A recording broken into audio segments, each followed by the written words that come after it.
Hello everyone, and welcome back to the channel. Today, we're diving into a story that has it all: international intrigue, academic prestige, last-minute drama, and a whole lot of finger-pointing. I'm talking about the now infamous Oxford Union debate that was supposed to happen on November 27th, but spectacularly imploded, leaving a trail of accusations and recriminations in its wake. This wasn't just any debate. It was set to tackle a very spicy motion. The House believes that India's response to Pakistan is a populist strategy sold as security policy. High stakes, to say the least. But instead of a clash of ideas, we got a war of words on social media. So, what really happened? Let's unpack this mess. The story really exploded when Indian Speaker J Sai Deepak, a well-known lawyer, took to X, formerly Twitter, to give his side of the story. And let me tell you, he did not hold back. His account paints a picture of chaos, alleged deception, and what he calls a deliberate Pakistani gambit to avoid confrontation. This directly contradicts the narrative pushed by the Pakistan High Commission in London, which claimed the Indian side simply bailed. According to Deepak, the event was shaky from the get-go. He pointed out what he saw as a potential conflict of interest, noting that key figures in the Oxford Union leadership were of Pakistani origin. He specifically named Musa Haraj as the union's president, allegedly the son of Pakistan's Minister of Defense Production, and Raza Nazar as the treasurer. This detail, for him, set a certain tone for the proceedings. The problems compounded just 2 days before the debate. The original high-profile Indian speakers, former Army Chief General Naravane and Dr. Subramanian Swamy, had to pull out due to unavoidable commitments. This sent the organizers scrambling for replacements on very short notice. Despite this, a new Indian team was quickly assembled. J Sai Deepak was ready to go, and he managed to bring in Manu Kajuria and Pundit Satish K. Sharma, both based in the UK, to join him. They were prepped and ready to argue India's case. Then, on the day of the debate, November 27th, everything fell apart just hours before it was scheduled to begin. Deepak says he received a call at 3:13 p.m. The person on the other end told him that the Pakistani delegation, which included prominent figures like former Foreign Minister Haine Rabbani Kar and Defense Minister Khawai Muhammad Asif, hadn't even landed in London yet.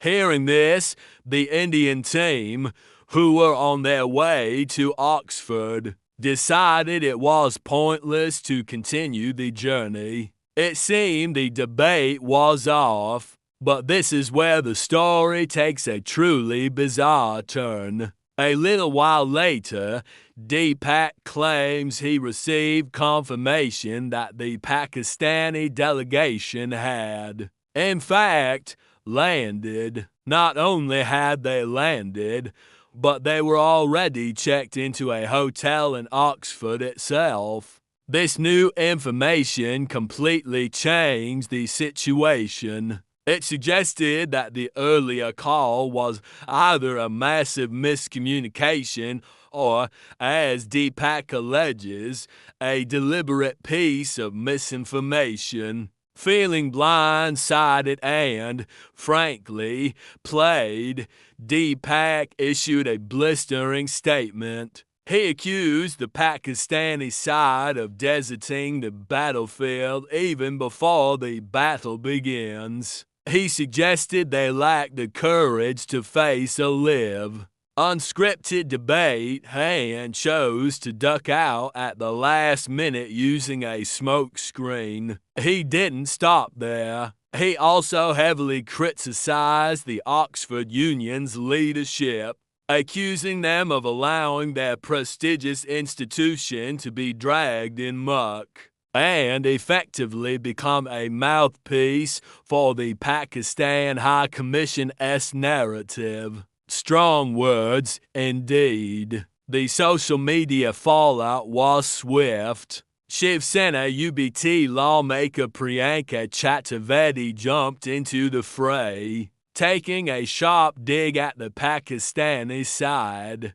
She posted on X saying Pakistan is crying again over an Oxford Union debate. This is for the record. Once again, they have proved to be liars. Expecting any better from them was not even on my list. Her post amplified the Indian narrative that Pakistan had deliberately avoided the debate. Now, let's look at the other side of the coin. The Pakistan High Commission in London released its own statement, and it tells a completely different story. They expressed regret that the Indian delegation had withdrawn at the last minute. They framed this as India handing a walkover to the Pakistani side. The statement implied that the Indian speakers lacked the confidence to defend their country's security policy in what they called a neutral and intellectually rigorous debate. They essentially painted the Indian team as being the ones who got cold feet. So, we have two diametrically opposed accounts. Team India, led by Sai Deepak, says they were ready to debate, but were led to believe the Pakistani team was a no-show, only to find out later that they were already in Oxford. They see this as a calculated move by Pakistan to avoid the debate, while making it look like India backed out. Team Pakistan, through its High Commission, says the Indian side withdrew, implying a lack of conviction in their own arguments, and handing Pakistan an easy victory by default. This entire episode raises some serious questions. First, what happened with the communication from the Oxford Union? How could there be such a critical failure of information? Just hours before a major international event, was it incompetence? Or was there something more deliberate at play, as Deepak alleges? The role of the union's leadership is central to this controversy.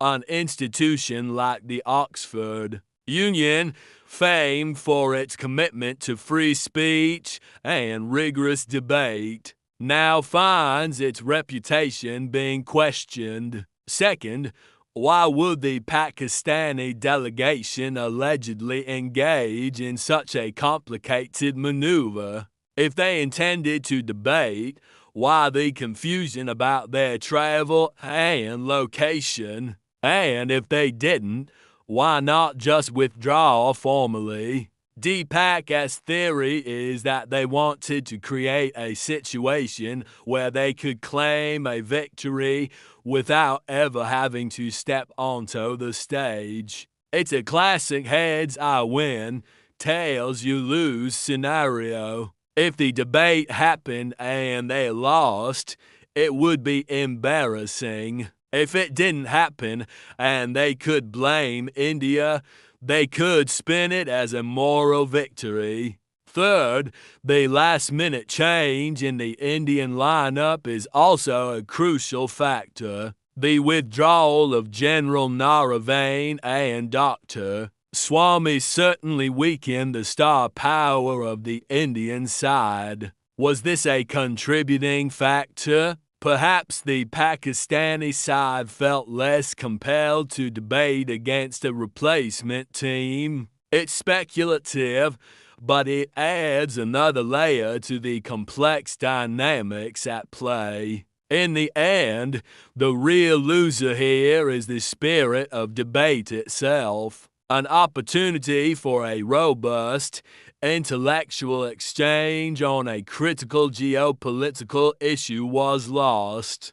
Instead of thoughtful arguments, we got a public relations battle fought through press releases and social media posts. The audience, who had gathered to watch a serious discussion, was left with an empty stage and a lot of confusion. The Oxford Union, a bastion of intellectual discourse for centuries, is now at the center of a very modern, very messy controversy. This entire affair serves as a fascinating case study in modern diplomacy, public relations, and the challenges of organizing high-stakes international events in the age of instant information and misinformation. What started as an academic debate descended into a farce,